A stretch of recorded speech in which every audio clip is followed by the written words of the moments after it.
Bonjour, bon matin, c'est un plaisir d'être virtuellement présent avec vous pour lancer un pas de plus vers la transition. Vous savez, Desjardins, en 120 années d'histoire, a toujours été présent pour accompagner les communautés à relever des défis collectifs tels que les changements climatiques. Et c'est pour ça que Desjardins, lors des accords de Paris, s'est engagé à mettre en place un plan d'action et des cibles ambitieuses pour contrer les changements climatiques. Une de ces cibles d'ici 2040 être zéro émission carbone, autant pour nos opérations, nos activités de financement que les placements de nos fonds propres. Nous voulons viser 3 secteurs clés dès l'origine, intenses en carbone, l'énergie, le transport et l'immobilier. Mais pour ce faire, Desjardins ne peut pas être seul. On a besoin de l'écosystème du Québec, de l'ensemble des PME québécoises. Récemment, j'ai fait une très belle rencontre. Anne-Josée Lacaire, de QuébecNet Positif. On a discuté pendant quelques heures comment concrètement, simplement, on peut accompagner un entrepreneur à mettre en place des pratiques de développement durable vers une transition énergétique. Anne-Josée, j'ai le goût de nous lancer un défi ce matin. Pour les prochaines années, mettre le plus grand nombre de PME québécoises en action vers une transition énergétique. Nous sommes heureux de soutenir cet événement. Je vous souhaite de très belles rencontres. Merci pour votre engagement dans le développement durable, dans un avenir sobre en carbone. Très bonne journée, très belle rencontre et au plaisir de se revoir. Bonne journée à tous. Au revoir.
Bonjour à tous.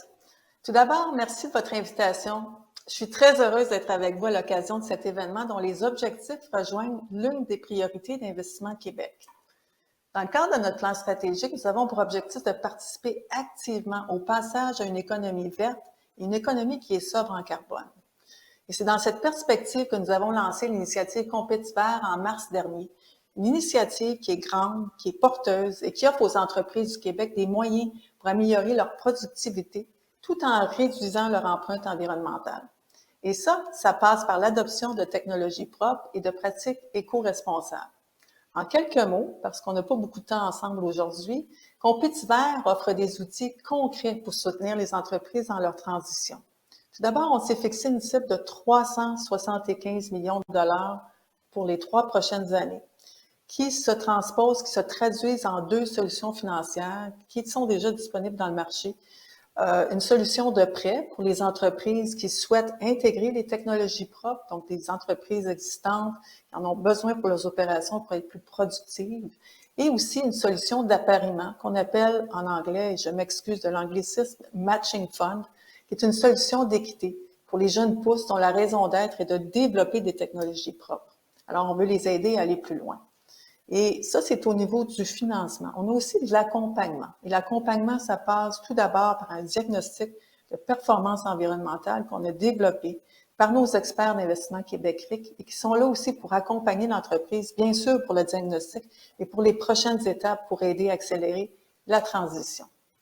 Quand on parle de transition d'entreprise, on sait que c'est d'autant plus important parce que l'économie verte, ça se traduit en énormes possibilités d'affaires. Et je suis certaine que vous en parlez aujourd'hui. Je souligne d'ailleurs que nos équipes spécialisées en exportation accompagnent les entreprises dans leur stratégie et leur développement de marché. Et on fait ça parce qu'il faut s'assurer que nos entreprises du Québec puissent capter tout le beau potentiel de ces marchés-là, surtout au niveau des barrières non tarifaires. On sait, un des enjeux des entreprises, c'est la pénurie de main-d'œuvre, la rareté de main-d'œuvre. Alors, la bonne nouvelle, c'est qu'une entreprise qui est verte a vraiment un avantage compétitif sur le plan du recrutement et de la rétention du talent. Et on sait que c'est clé, c'est vraiment clé, et c'est ce que les jeunes recherchent pour travailler dans leur recherche d'emploi. Ils veulent être fiers de l'entreprise pour laquelle ils travaillent. Je ne peux pas passer sous silence non plus que la pandémie nous a d'ailleurs rappelé combien l'approvisionnement québécois est stratégique. Il permet, on le sait, de réduire la dépendance des fournisseurs étrangers et de limiter les problèmes de la chaîne d'approvisionnement parce qu'on a vu des grandes vulnérabilités auprès de nos entreprises. Et c'est aussi un atout pour réduire l'empreinte environnementale des entreprises parce oui, on diminue les frais de transport, ça c'est génial, mais aussi on a vraiment un impact sur la réduction des gaz à effet de serre. C'est pour ça que l'achat québécois, pour nous, c'est une priorité chez Investissement Québec. On a les outils pour accompagner les entreprises à passer à l'action, tant du côté des entreprises qui sont à la recherche des fournisseurs, des nouveaux fournisseurs au Québec, que des fournisseurs eux-mêmes qui ont besoin de hausser leur productivité. On peut les accompagner pour passer à l'action. Alors sur ce, je vous laisse profiter de la programmation qui est très intéressante qui vous est offerte aujourd'hui et j'espère qu'elle vous inspirera à aller plus loin et plus vite dans votre transition. Bonne journée.